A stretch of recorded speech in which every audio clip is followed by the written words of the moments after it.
Hey there guys, and welcome back to Studio Ginger, your local hub for all things nerdy and socially awkward. With the end of 2020 being just on the horizon, I figured I'd give you all just one more thing to hate this year, a new facecam video. All jokes aside, like many of you, I'm playing through the recent Miles Morales video game expansion, and no, I'm not playing on PS5, I'm playing on PS4, because at this point it's more likely that I myself will develop superhuman spider powers than it will be for me to get a PS5 before the spring. But having beaten the recent Miles Morales video game, I figured I'd throw a little something together for the new kid on the block, the new webhead.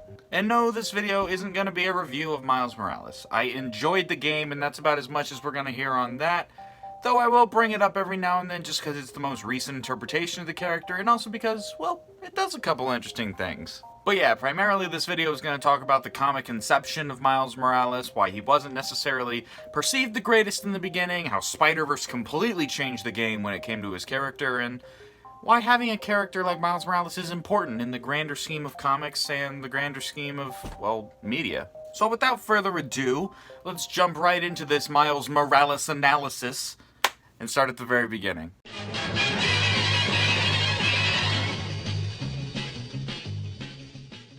Miles Morales was first introduced to the comic scene in August of 2011. His first appearance was in the Ultimate Fallout series, issue number 4, and he was created by Brian Bendis, the most comic book writer-sounding name I have ever heard. And bouncing off of that, mentioning that he first appeared in the Ultimate series becomes very important, because the Ultimate series of comics were basically established on the idea of what if these superheroes coexisted amongst us in the real world. You know, they took comics and made them something that lived among us as opposed to being a separate microcosm. And this series of comics has basically been the forefront of every major superhero adaptation ever, especially the Marvel Cinematic Universe. Because although it's super fun to have Spider-Man be a completely wacky and separate universe than our own, it's oftentimes more effective to have our superheroes, and especially Spider-Man, be grounded in some type of reality. Audiences tend to gravitate towards characters that they can relate to, and having a superhuman arachnid man fighting goblins and rhino people admittedly isn't that relatable to most people. I say most because no one really knows what Elon Musk gets up to in his free time. But I mention all this because the DNA of the Ultimate series has been ingrained in basically every interpretation of Miles Morales we've had thus far, especially video game and film adaptations. However, Miles' first outing as a superhero didn't quite strike the hearts of comic book fans the way that Peter Parker did, and for a while, Miles was essentially just Black Peter Parker. Which is a shame, because Miles as a character has tons of potential and tons of things that could potentially separate him from Peter Parker and make him his own entity, which they eventually utilized. For example, Miles has Venom powers, which basically means he can conjure up electricity from any part of his body, making him super effective against villains who have like tons of technology, like Doc Ock, Vulture, Green Goblin. And additionally, he can cloak himself and turn invisible to kind of escape from tight situations. But even with all these quirks and features, Miles still was firmly planted in the shadow of Peter Parker. And to combat that, they did the exact opposite, and they ran with it. They made Miles and Peter coexist within the Ultimate series, and they made Miles consciously aware that he isn't Peter Parker. It made him insecure. He wants nothing more than to impress Peter, to live up to those expectations, to be the hero that Peter thinks he is, that he wants to be, but he isn't Peter. You know, Miles is young, he's clumsy, and although being super smart, he's not the major genius that Peter Parker is. He doesn't develop his own webs. In fact, he has a sidekick named Genki who does that for him. Having Miles struggle to match the legacy that is Peter Parker made him an infinitely more interesting character and started making comic book audiences connect with him a little bit more. It started making him one of the staple Spider-Men. When you thought about Spider-Men that weren't Peter Parker, he was on the top of the list. But having conquered the comic space wasn't the end for Miles, because he had a far bigger problem ahead of him, one that is my wheelhouse, the big screen.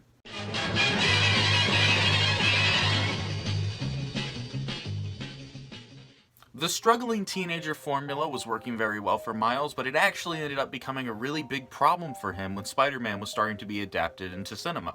Like I mentioned earlier, Spider-Man best works as a relatable character, so the Ultimate series is basically the inspiration for every Spider-Man movie. You all know the story. You know, a new director comes up, he's got a Spider-Man movie, and he tells a press conference like, "Hey, don't worry, we're gonna do it differently. We're gonna base it off the Ultimate comics." As if that's not what they do every time. The second I hear the words Uncle Ben come out of any director's mouth is the moment I tune out. But having said that, Miles himself didn't have a major film adaptation until 2018 with the release of Spider-Man Into the Spider-Verse, an animated feature film.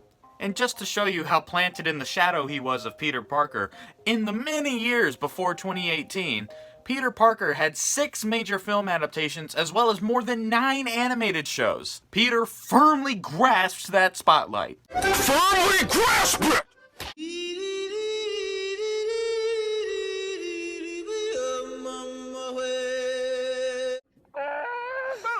So with audiences becoming so familiar with Peter Parker as Spider-Man, they ran into the same issue that they did when they were trying to make Miles a comic book hero.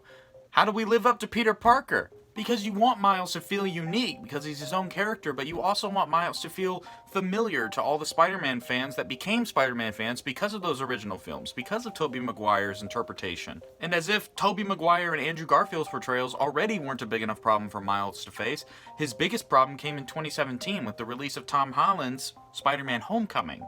Now, Studio Ginger, tell me, why would another Spider-Man movie release hurt another Spider-Man movie release? Wouldn't that just pump people up and make them, get reintroduced to the character? Wouldn't they be excited for that? Well, random viewer, let me tell you exactly why that's a problem. Miles has always been fighting to break out of Peter's shadow. And having a new, lively Peter Parker Spider-Man-led film released less than a year before the Miles Morales animated feature film kind of just reestablishes that shadow. Not to mention that Tom Holland's Spider-Man, in order to make him unique from Andrew Garfield and Tobey Maguire's Spider-Man, they just took every major character trait that made Miles interesting in the comics. Let's list off the things that make Miles different than Peter. 1. Miles has youthful parents that influence and motivate him. 2. Miles has an assortment of powers like electricity and invisibility. 3. Miles has a funny sidekick who helps him build his gadgets and acts as his guy in the chair. And 4. Miles is clumsy and struggles with the expectations of being a greater hero. All things that were completely stolen from his character and given to Tom Holland. Peter Parker's Aunt May is the youngest she has ever been, and it adds a little added layer of stress because he has to maintain his secret identity from her, just like Miles. Tony Stark gives Peter Parker a new suit that, guess what, has electricity powers in a stealth mode. Peter Parker has an Asian comic relief best friend named Ned who literally hotwires his suit and calls himself the guy in the chair. Guy in the chair. And Peter struggles throughout the entire film and throughout the entire MCU with the expectations of having to be the next Iron Man. You know, and I hear loads of people saying that Tom Holland's Spider-Man is the most comic-accurate portrayal of Spider-Man. And yes, he is comic-accurate, but the problem and the thing that irks me is that he's comic-accurate to Miles Morales' character and not Peter. Everything that the writers had created to make Miles an interesting character again had completely been eradicated in just one film. You could imagine how difficult it was to make Into the Spider-Verse. Faced with the challenge that was Spider-Man Homecoming, the creators of Miles Morales and Into the Spider-Verse as a whole had to tweak some things in order to make Miles Morales an interesting character. And I think the things that they did change ultimately led to us getting the definitive adaptation of Miles Morales. First off, making Jefferson Davis a police officer. A great idea, one that is maintained throughout the entirety of Jefferson Davis's character since then. Having Miles' father be a police officer is a brilliant way to kind of, put the two of them at odds. Whereas in the comics, Jefferson Davis was like some weird, Men in Black type secret agent for S.H.I.E.L.D. and, Aaron Davis is the Prowler, so it kind of ruined the idea that Miles was just some random kid bestowed with this, great power and great responsibility. Not to mention it makes the relationship between Jefferson and Aaron just that much more palpable and believable. And while we're on the topic, let's talk about Aaron Davis, Uncle Aaron, because, glow up of the century. In the comics, Aaron Davis is a douchebag. Like, the second he finds out that Miles is Spider-Man, he immediately wants to use that for his own benefit, and he abuses his Miles' power.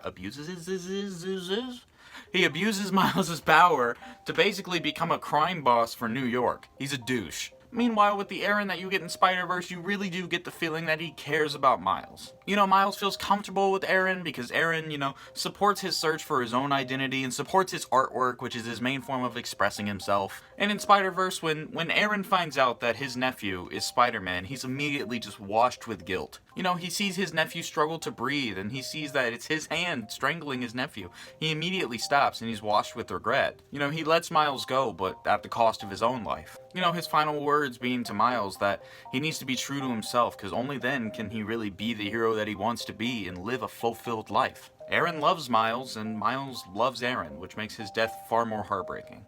Talking about Miles' character, The filmmakers really had to find something tangible that Miles could attach himself to, because yes, you have metaphorical implications of the character, but you really need a visual metaphor that'll separate him from Peter Parker. And the ending result of that, like I mentioned a little bit ago, Miles is an artist. He spray paints graffiti-style artwork, he dabbles in graphic design, and he loves music. But he attends a really strict school that forces every student to wear a uniform, and it kind of constricts that individuality. He wants to feel like an individual, so he goes to school with his shoes untied because he wants to break from that conformity, break from the expectations that are weighing him down. And his art becomes a symbol for that, and it becomes a symbol for his affection towards his uncle. You know, whereas Jefferson quite literally polices Miles, walking would have been fine. You can walk plenty on Saturday when you peel those stickers off. You saw that?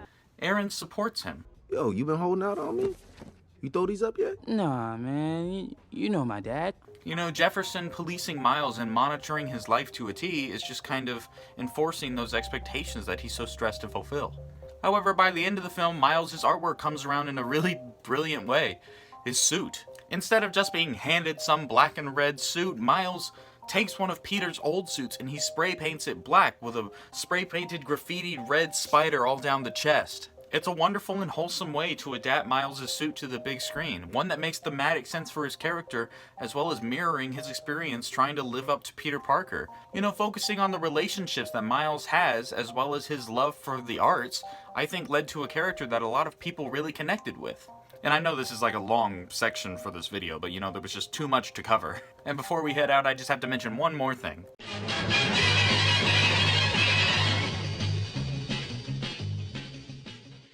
Representation, or in the way that I'm going to be using it anyway, is going to be the positive portrayal of different races, ethnicities, sexualities, ideologies portrayed within media. You know, representation is something that isn't necessarily quantifiable because, you know, different representations of things can have different effects and different weights for different people, you know, as most things do. But at the end of the day, it all comes down to authenticity. You know, having a character or a piece of music or something represent your identity authentically as a human being can be one of the most fulfilling experiences ever when consuming a piece of media or art. In fact, Stan Lee has gone on in multiple interviews and said that the reason he gave Spider-Man a full face mask is because he didn't want people to be alienated by his skin color. He wanted Spider-Man to be a hero for all, no matter what your race was or your skin color. He wanted Spider-Man to be a symbol of hope for any man, woman, or child who picked up a comic. Those stories have room for everyone, regardless of their race, gender, religion, or color of their skin. The only things we don't have room for are hatred, intolerance, and bigotry. And with that information in the back of our heads, Miles having his own film kind of fulfills the purpose of Stan Lee making Spider-Man. You know, Miles proudly wears his culture upon his sleeves. You know, he's a black American with a Borinquen mother, and he frequently speaks Spanish with her. You know, Miles is a hero for those communities, and thus showing love for a multitude of different cultures and ethnicities. It's important, and he does so in a more direct way than Peter Parker does. This aspect of his character is something that's really highlighted in the new video game. You know, in this amazing scene at the end of the game, you know, Miles has just saved Harlem, and all the citizens that he's protected throughout the entire runtime of the game come and just swarm to help him, and it ends up being one of the most powerful scenes in the entire game, and I'm just going to play it for you. I'm not even going to comment, I'm just going to play it for you.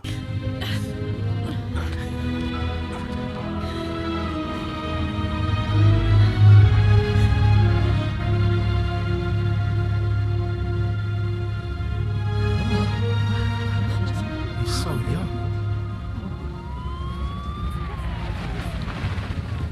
Hey, get out of here, kid. We'll take care of them. Did you see his face? You did good, Spider-Man. Thanks. Who is he? That guy? He's our Spider-Man.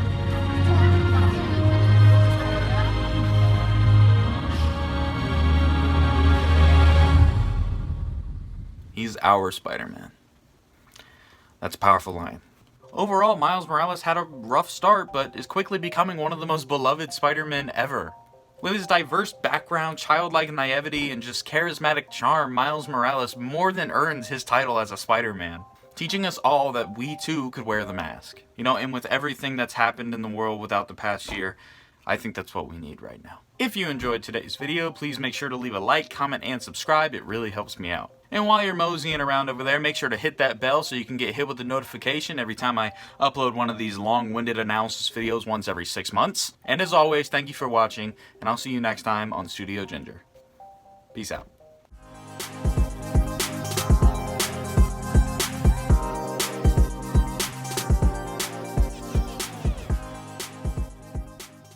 Full of the exaggerated swagger of a black teen.